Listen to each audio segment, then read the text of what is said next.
कहानी की शुरुआत होती है यूरोप के एक जंगल में, जहाँ एक सुअर अपने मालिक के पिंजरे से छूटकर तेजी से भाग रहा था। वहीं पास ही एक सड़क पर सैम नाम का एक विदेशी बच्चा अपने पिता को ढूंढ रहा था, मगर वो आज तक उनसे मिला नहीं था। सैम को यहाँ की भाषा भी नहीं आती थी, इसलिए जो भी उसे मिलता वो उसे अपने पिता की तस्वीर दिखाकर पूछ लेता। उसे देखने के चक्कर में सैम की गाड़ी का संतुलन बिगड़ गया और गाड़ी सीधा जाकर सड़क के बीच में खड़े सुअर से टकरा गई। सैम ने तुरंत बाहर आकर देखा कि वो सुअर काफी जख्मी हो गया था, इसीलिए सैम ने उसे उठाकर अपनी गाड़ी में रखा और मदद ढूंढने के लिए निकल पड़ा। जल्द ही रात हो गई और वो एक स्टोर पर पहुंचा, पर वहाँ कोई भी नहीं था। फिर सैम ने उस बेचारे सुअर को देखा, पर वो अब तक मर चुका था। कुछ ही समय में सैम सुअर को दफनाने के लिए गड्ढा खोदने लगा तो अचानक उसे पेड़ों में से एक आवाज सुनाई दी। सैम ने देखा कि अंधेरे में कोई खड़ा था जो अचानक चिल्लाकर भाग गया। इससे वो सुअर अचानक से जाग गया, क्योंकि असल में वो मरा नहीं था, इसीलिए सैम उसे फिर से गाड़ी में ले गया। तभी उसके सामने दोबारा से वही इंसान आया। ये असल में कर्की नाम की एक लड़की थी। लड़की ने बताया कि ये सुअर उसका ही है, तो सैम ने उसे गाड़ी में बैठाया और उनके घर छोड़ने निकल पड़ा। घर पहुंचकर कर्की ने सैम को कुछ खाने पीने को दिया और फिर उसे वहीं पर रात गुजारने को कहा। जल्द ही सैम कपड़े उतारकर सो गया और कर्की ने घर से बाहर निकलकर आसमान को देखा और कहा शुक्रिया। कुछ घंटों बाद जब सैम की आंख खुली तो उसके सामने कर्की का पिता गुस्ताव और जैनेक्स नाम का एक लड़का खड़ा था। सैम को उनकी भाषा समझ नहीं आ रही थी और अचानक जैनेक्स ने उसके सर पर वार करके उसे बेहोश कर दिया। इसके बाद उन्होंने सैम के गले में पट्टा बांधा और उसे तबेले में जंजीर से बांध दिया। जैनेक्स को डर था कि कहीं कर्की सैम को पसंद न करने लगे, इसलिए उसने बिना बात सैम को पीट कर अपनी भड़ास निकाली। बाद में कर्की ने आकर सैम के लिए वो जगह साफ की, पर सैम तो अपनी पूरी जान लगाकर उन जंजीरों से आजाद होने की कोशिश कर रहा था। अब सैम कर्की के सामने गिड़गिड़ाने लगा, पर तभी गुस्ताव ने वहाँ आकर सैम को पीटना शुरू कर दिया। अगली सुबह जब सैम उठा तो वो बेचारा काफी दर्द में था। फिर कर्की और गुस्ताव उसके लिए 2 बाल्टियां लाए, एक में उसके लिए झूठा खाना था और दूसरों में सुअरों का खाना। कर्की ने सैम को सुअरों को खाना खिलाने को कहा, जिसके बदले में उसे ढंग का खाना मिलेगा, वरना गुस्ताव उसे फिर से पीटना शुरू कर देगा। तब सैम ने गुस्से में बाल्टी फेंक दी और कहा कि मैं तुम्हारा पालतू सुअर हरगिज नहीं बनूंगा। गुस्ताव उसे मारने दौड़ा, पर कर्की ने उसे रोकते हुए कहा कि ये भूखा रहकर खुद ही सीख जाएगा। शाम को उन्होंने सैम के लिए खाना रखा, लेकिन वो उसकी पहुंच से बहुत दूर था। सैम ने उसे पैर से खींचने की कोशिश की, पर अचानक एक सुअर आकर सारा खाना खा गया। फिर अगले दिन वहाँ मार्क और विलियम नाम के 2 आदमी आए और बेचारे सैम ने उनसे मदद मांगने की कोशिश की, पर वो तो गुस्ताव से कहने लगे कि वो सैम को खरीदना चाहते हैं। तभी जैनेक्स ने आकर गुस्ताव को ऐसा करने से रोका, क्योंकि अगर सैम चला गया तो उसे खुद गुलाम बनकर रहना होगा। असल में जैनेक्स मार्क का बेटा था और विलियम उसका चाचा, लेकिन वो उसे एकदम गुलामों की तरह रखते थे। आखिरकार गुस्ताव ने उसकी बात मान ली और सैम को बेचने से इनकार कर दिया। फिर रात को जैनेक्स ने आकर सैम की बेड़ियां काटी और उसे आजाद कर दिया, पर तभी कर्की भी बाहर आ गई और उसने सैम को भागते हुए देख लिया। अब जैनेक्स ने कर्की को रोकने की कोशिश की, पर कर्की ने साफ साफ कह दिया कि उसके दिल में जैनेक्स के लिए कुछ नहीं है। बात को संभालने के लिए उसने जैनेक्स को चूमने का नाटक किया और फिर सही समय देखकर उसे धक्का दे दिया। तब जैनेक्स उसे पकड़कर मारने की धमकी देने लगा, तो अचानक सैम ने वापस आकर जैनेक्स का गला जंजीर से कस दिया। उन दोनों की हाथापाई चल ही रही थी कि तभी एक गोली की आवाज आई। ये गोली गुस्ताव ने चलाई थी। उसने जैनेक्स को वापस घर भेजा और सैम को फिर से पकड़ लिया। अगली सुबह कर्की ने सैम को जीन्स और ढंग का खाना दिया, क्योंकि उसने कर्की की जान बचाई थी।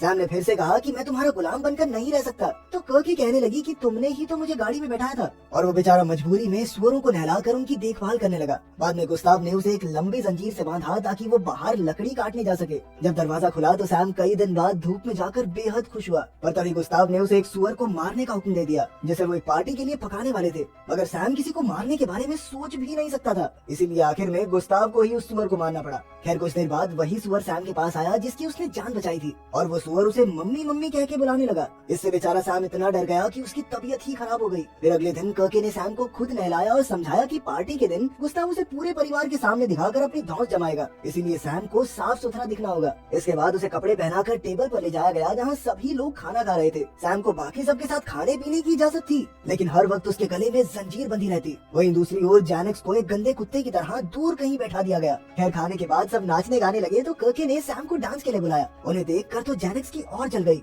तभी मार्क और विलियम जैनेक्स को बचा कुचा खाना डालने आए, तो जैनेक्स ने कहा कि वो कर्की से शादी करना चाहता है और इसके बदले उन तीनों को वो तबेला भी मिल जाएगा। मगर मार्क और विलियम ने उसे धुतकारते हुए कहा कि तू बस एक कुत्ता है, समझा। फिर जैनेक्स उनके कहने पर कुत्तों की तरह भौंकने लगा, और तो और वो अपने पेट पे मालिश करवा के खुश भी हो रहा था। तभी अचानक गुस्ताव ने सैम को कर्की से दूर कर दिया और कहा कि अभी तुम इसके लायक नहीं हो। फिर कर्की ने सैम को वापस जाने को कहा, और जब सैम लौट रहा था तो एक कुत्ता जोर जोर से उस पर भौंकने लगा। अचानक सैम भी कुत्ते की तरह जमीन पर बैठकर भौंकने लगा और असली कुत्ता डरकर भाग गया। इसके बाद बाद जैनेक्स झोपड़ी से बाहर निकला और वो सैम पर भौंकने लगा। तब सैम ने पीछे मुड़कर देखा कि उसकी गाड़ी पास ही खड़ी थी, तो वो भागकर गाड़ी में बैठ गया, लेकिन दरवाजे में उसकी जंजीर अटक गई। फिर उसने कुछ देर के लिए चैन की सांस ली और गाड़ी में रखी टॉफी खाई। फिर उसने गाड़ी की चाबी लगाकर गाड़ी स्टार्ट की और वाइपर से सामने का शीशा साफ होने लगा। अचानक सैम ने देखा कि कर्के उसके सामने खड़ी चिल्ला रही थी कि सैम भागने की कोशिश कर रहा है। तभी उसके पूरे परिवार ने सैम पर हमला बोल दिया और उसे खींचकर तबेले में ले आए। सैम ने उन्हें समझाने की कोशिश की कि भाई मैं भागने की कोशिश नहीं कर रहा था, ये जंजीर बंधी हुई है, कैसे भागूंगा।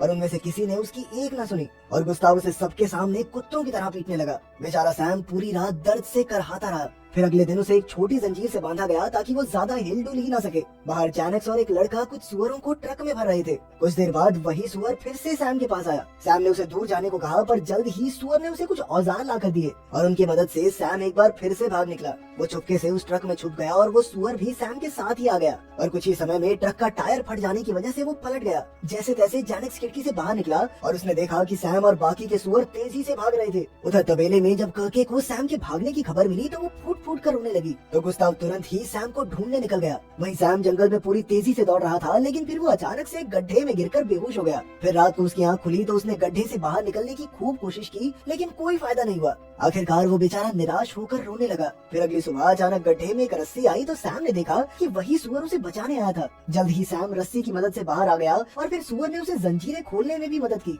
तभी चारों ओर से बाकी के सुअर भी उनके पास आ गए, तो सैम ने उन्हें अपने साथ लेकर आगे बढ़ने का फैसला किया। अब ये सुअर ही उसके साथ ही थे, तो सैम अपनी सारी दिल की बातें उनसे करने लगा। जल्द ही उन्हें खेत में कुछ मिला तो सुअर उसे खाने लगे, लेकिन सैम उन्हें बस देख रहा था। तब उसे एहसास हुआ कि उसके अंदर अपने पिता को ढूंढने की चाह खत्म हो चुकी थी और न ही उसके अंदर अब घर लौटने की हिम्मत थी। उधर कर्के सैम के बारे में ही सोचती रहती थी और दुआ करती थी कि सैम उसके पास वापस आ जाए। खैर रात को जब सैम आराम कर रहा था तो उसे एहसास हुआ कि उसका एक साथ हंसने और रोने का मन कर रहा था। तभी उस सुअर ने कर्के का नाम लिया। कुछ देर सोचने के बाद सैम ने फैसला किया कि वो कर्के के पास वापस लौट जाएगा। अगली सुबह वो तबेले की ओर निकल पड़ा और सभी सुअर भी उसके पीछे पीछे चल पड़े। जब वो जंगल से बाहर निकला तो सैम को गोली चलने की आवाज सुनाई दी। असल में गुस्ताव, मार्क और विलियम एक साथ सैम को ढूंढ रहे थे और जैनेक्स उनका कुत्ता बनकर आया था। तब सैम खेत में छिपते छिपाते आगे बढ़ने लगा, पर जल्द ही जैनेक्स सूंघते हुए सैम तक आ पहुंचा।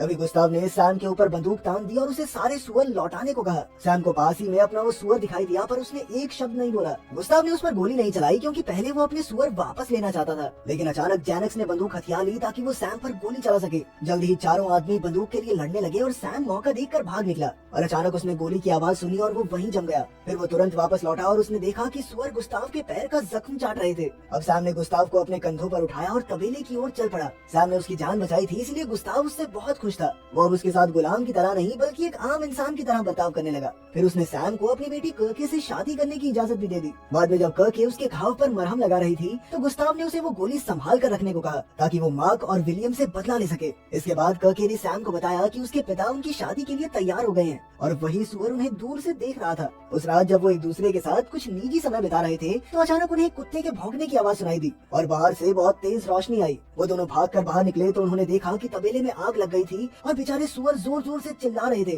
सैम तुरंत ही उन सभी को बचाने के लिए दौड़ा। तभी जैनेक्स सामने आया और ये खुलासा हुआ कि आग उसने ही लगाई थी क्योंकि वो कर्के और सैम की शादी की खबर सुनकर तिलमिला उठा था। जैनेक्स कर्के को साइड में ले गया और उसे जबरदस्ती उसके साथ भागकर चलने को कहा। तभी सैम बीच में आ गया और उन दोनों में जबरदस्त लड़ाई छिड़ गई। सैम ने जैनेक्स को नीचे पटक कर उसकी आंखों में अपने अंगूठे घुसा दिए, जिससे जैनेक्स दर्द से बुरी तरह करहाने लगा।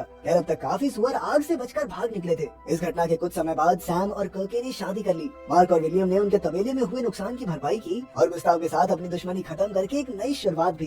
गुस्ताव अपनी बेटी की खुशी में काफी खुश था और उसी रात उसे हार्ट अटैक आ गया जिससे उसकी मौत हो गई। अब कर्के और सैम मिलकर तबेले की देखभाल करने लगे और जल्द ही कर्के प्रेग्नेंट हो गई। एक दिन सैम ने उस सुअर को देखा जिसने उसकी जान बचाई थी। अब वो काफी बड़ा हो चुका था। सुअर ने उसे अलविदा कहा और तबेला छोड़कर जाने लगा। ये देखकर सैम सोच में पड़ गया कि कहीं उसने यहीं रुककर गलती तो नहीं कर दी। क्या उसे यहाँ से निकलकर एक नई शुरुआत करनी चाहिए थी। यहीं पर ये अजीबोगरीब कहानी खत्म होती है।